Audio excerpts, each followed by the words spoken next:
This video is brought to you by Devout Decals, makers of reusable Catholic art for your home altar, your bedroom, and your home classroom. We delve into some different kind of territory, I think, for our weekend reflections here. I have the writings of an otherwise ancient teacher of the faith, a Julianus Pomerius. Julianus Pomerius, pardon me.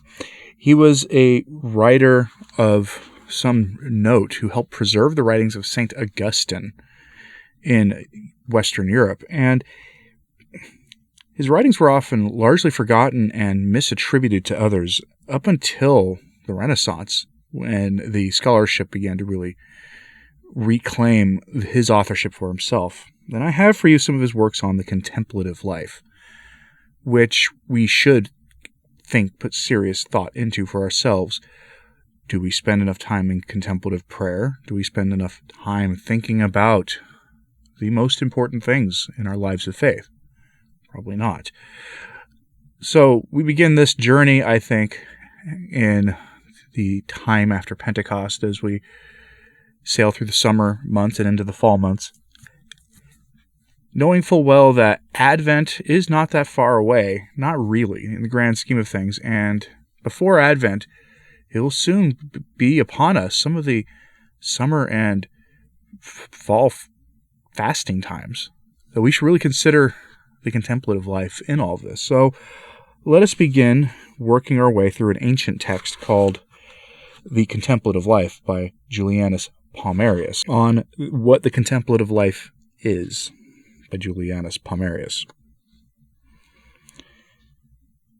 The contemplative life, in which the intelligent creature, purified from all sin and restored in every part, is destined to see its Creator, takes its name from contemplating, that is, seeing. If this is so, that life in which God can be seen is to be regarded as contemplative. But in the present life, replete as it is with woes and mistakes, there is no doubt that God cannot be seen as He is. In the future life, then, which because of this is called contemplative, He is to be seen. And that is right.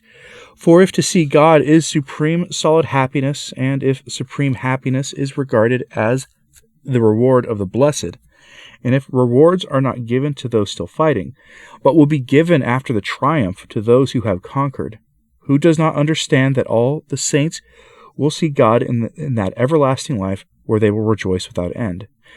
There will they rejoice where they will receive their reward. There will they receive their reward where they will triumph over enemies who are not only defeated but annihilated. There will they triumph where they will have no further adversary. But in this life, however hard we struggle, and with the help of the Lord lay low the throngs of enemies that surround us, yet if we do not want to be conquered, we shall never leave off fighting. Nor do battles already manfully fought out make us conquerors who no longer have anything to fear, but the more do the foes' renewed attacks harass us.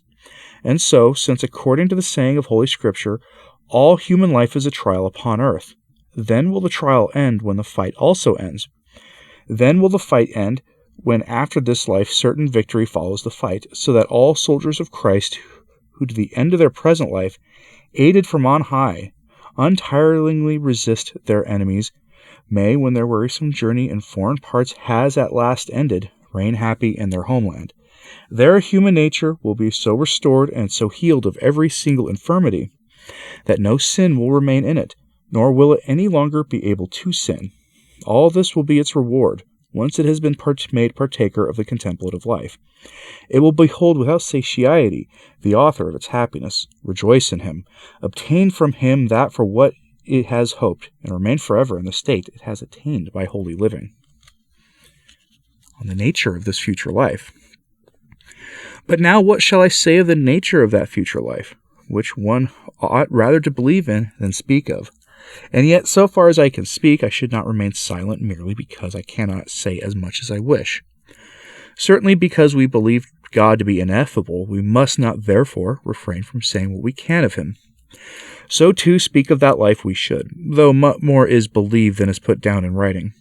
For plainly not so much can be set forth in language as can be embraced by the soul, and the comprehension of the human mind, however profound, remains short of the full greatness of the reality itself.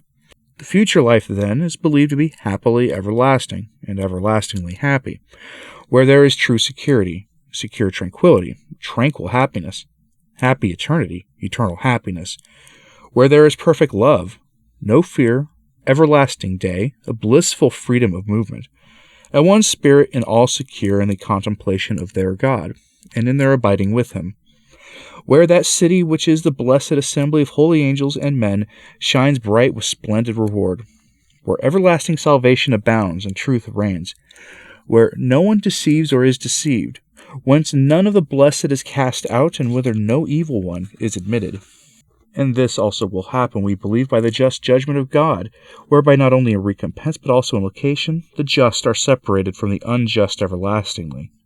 That those who are being rewarded will not come to the end of their reward, nor the condemned to the end of their punishment.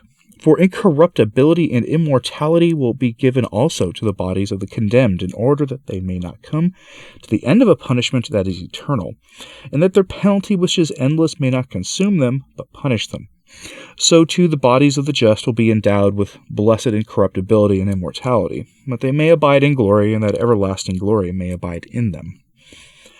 This judgment which we say will take place between the just and the unjust is the same, we believe, that was instituted between the holy and the unclean angels. For though they had been created without sin, and had the happy commission of serving God, some of them, being corrupted of their own free will, did not wish to remain as they had been made, and when in a whirlwind of deadly ego they had risen as enemies against their Creator, they were cast from the heights of heaven. These the judgment of God condemned with this punishment, namely, that since they did not wish to persevere when they could, they neither wished nor are able to be restored. For it was in the nature of their transgression that they were struck by the punishment of an irrevocable judgment, and it surely was consonant with a condemnation utterly just, that they lost completely the desire and the ability to be reinstated. Just as it was, on the other hand, according to the will of the holy angels, to remain in their high station when the wicked of their own accord fell, and it happened by divine and just judgment, that their desire of remaining with God became the voluntary and happy necessity of abiding with him always. And therefore, because they have never sinned and no longer have the power to sin, having once been made participators in that contemplative life, they behold without satiety the author of their happiness. And since they have been made everlastingly happy by reason of their steadfastness, they are secure in the permanence of their stay. They receive supreme and true joy from divine contemplation, in which they delight without being surfeited. Tirelessly and lovingly they serve their God, so perfectly happy that they neither desire to become happier, nor can they.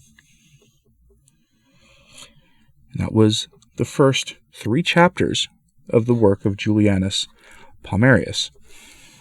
Again, one of the figures mainly responsible for, in the what would later erroneously be called the Dark Ages, he would be responsible for preserving the writings of St. Augustine in Western Europe.